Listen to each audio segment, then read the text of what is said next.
Hello everyone and welcome to the channel. In this video guys, if your laptop is turned on, the Lenovo laptop, and screen is black, freeze, and window is not loading, so this video is for you how you can fix the issue. Laptop is turned on but black screen. So we can do this with the help of refresh the graphic card driver on our system.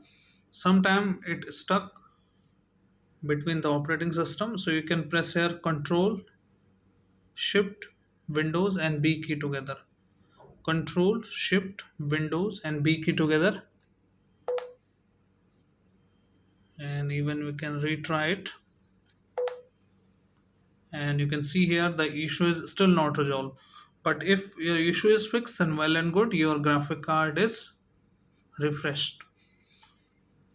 So if the issue is not resolved, we are going to do the power drain of our system.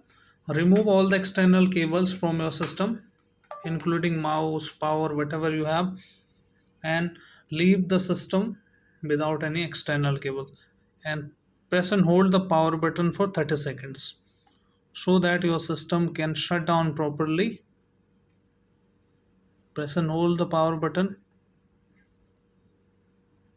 until you see the light is gone.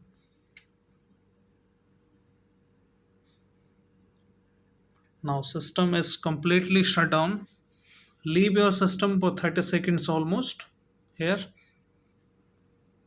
So I'm pausing the video and then I will turn on my laptop after 30 seconds. Now turn on your laptop, and this time issue should be fixed without any errors.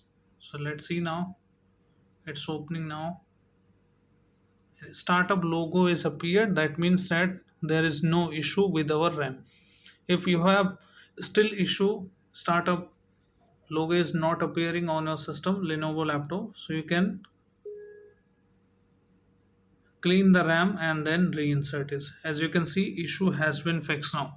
So this is the video guys, quick video, and I hope your issue is fixed now. If your issue is fixed, then hit like, subscribe and share.